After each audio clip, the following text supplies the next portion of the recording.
Assalamualaikum warahmatullahi wabarakatuh. Saya Putri Reski Amelia dari Prodi Sistem Informasi dengan NIM H071201078 Fakultas Matematika dan Ilmu Pengetahuan Alam Universitas Hasanuddin. Di video kali ini saya akan menjelaskan atau memaparkan tentang cara membuat tabel melalui Microsoft Access. Ini merupakan tugas dari mata kuliah basis data.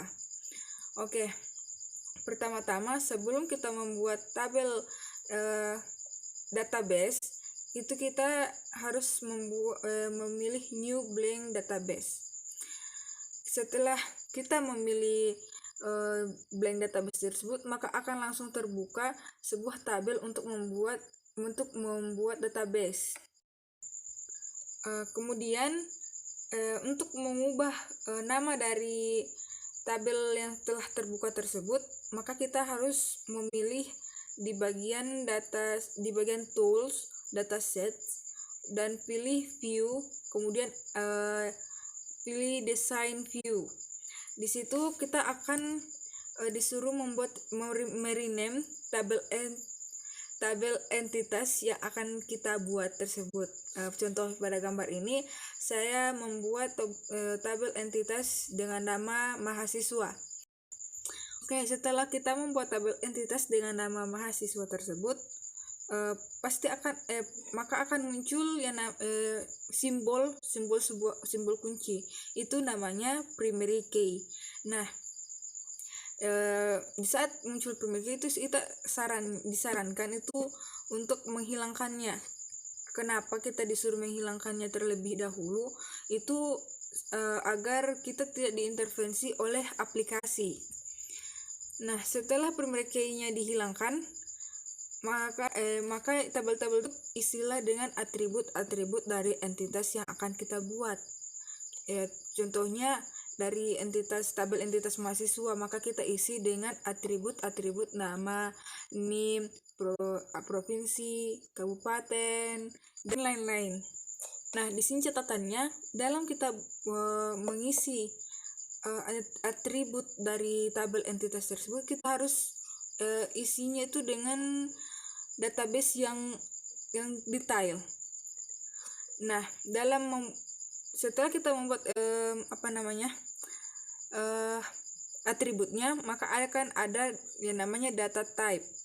Nah, di situ kita bisa pilih yang namanya text, number, dan lain-lain. Nah, di sini contoh di sini kan saya membuat namanya text. Nah, pada teks tersebut kita bisa menentukan jumlah kata yang akan diinput dengan cara masukkan berapa banyak jumlah kata yang akan diinput tersebut pada bagian files.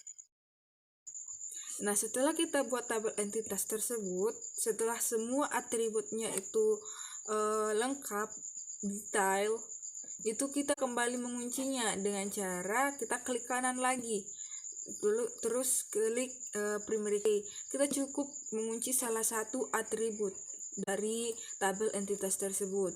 Contoh dari situ saya menguncinya adalah dari nama dari tabel entitas mahasiswa.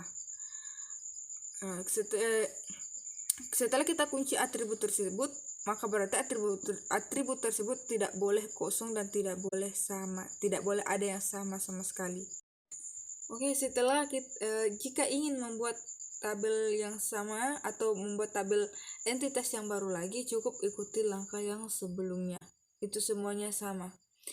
Nah, di sini pada video kali ini saya sudah membuat 3 tabel entitas, yaitu mahasiswa, mata kuliah, dan KRS.